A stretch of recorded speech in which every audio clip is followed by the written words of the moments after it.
Do we read anything into Stepan barking at Lundqvist? I thought that was great, by the way. What did you think of that? What did I think about it? Yeah. I mean, clearly Hank was upset. I mean, they're actually on the power play there, and they get a great chance. He makes a great save. Do I think Stepan, the way he's playing, should probably keep his mouth shut? Yeah. But, I mean, he's one of the captains on the team, and he was just saying, listen, relax, we got it. But, I mean, Hank's at a point now where there's a level of desperation. Like, he knows they're at a point now when you start looking at, like, it doesn't usually happen where, you know, you finish a season and you start looking at the Metropolitan Division, right? You look at Pittsburgh, Washington, and Columbus, and you've managed to get yourself over to the Atlantic. You got past Montreal, which was going to be a tough matchup, and now you're in a situation where, I mean, you're the better team. He knows it, and he realizes it. I think everyone on that team realizes if you play the way you're capable of playing, what you saw in 3 and 4, is that we should win this series. Now, I think he's frustrated because this team didn't really necessarily show up, in my opinion, in Game 5. They had opportunities in Game 5 early on. They take the 2-goal lead. They had a couple power plays. I mean, great plays. Like Tanner Glass roughs up Carlson, takes a penalty. They roughed up Pajot, he takes a penalty. And again, they just can't make this team pay. And I said this before the series started, is Ottawa reminds me of that team. You know you're better than them. Like, if you start going through the things, like, do you have a better goalie? Yes. Do you have more depth at forward? Yes. I mean, is the best player on the ice probably Erik Karlsson? Yeah, but he's banged up. He's dealing with fractures in his foot, right? So everything's lined up for you to win this series and go to the Eastern Conference Finals, right?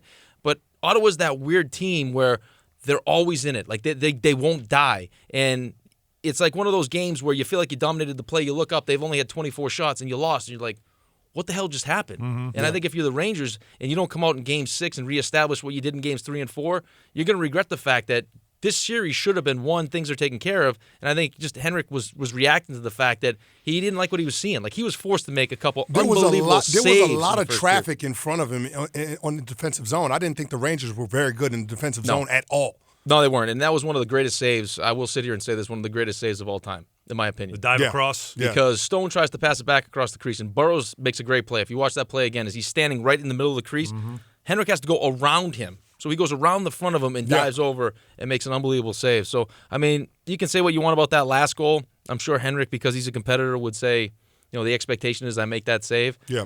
I mean, it was another failed opportunity for them to kind of seize the series, but I mean, get to Game 7, because you start looking at what Henrik's capable of doing in Game 7s, he's lights out. So I think they'll win tomorrow, and then I honestly think they win Game 7 too. So I'm not that overly concerned. Yeah. But they got to reestablish what they were doing, especially defensively. They made too many mistakes. Yeah. It looked much more.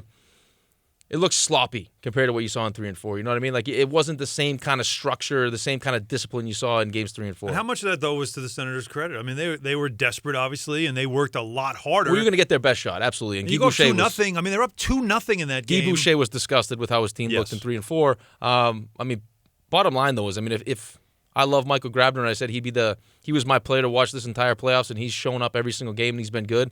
I mean, if that poor kid could score in a breakaway, man, I mean, another chance. I mean, that game he could have iced that game early with another breakaway. I mean, Anderson makes a nice save on it, but I mean, he didn't look sharp either. Let's face it. I mean, Anderson, the second goal, Holden scored, was a bad goal, right? Yeah. So I mean, I think they'll get to him. I'm expecting the crowd to be absolutely out of control tomorrow night, and I think they jump on him early. That was the best Karlsson's look too. I don't know what he did.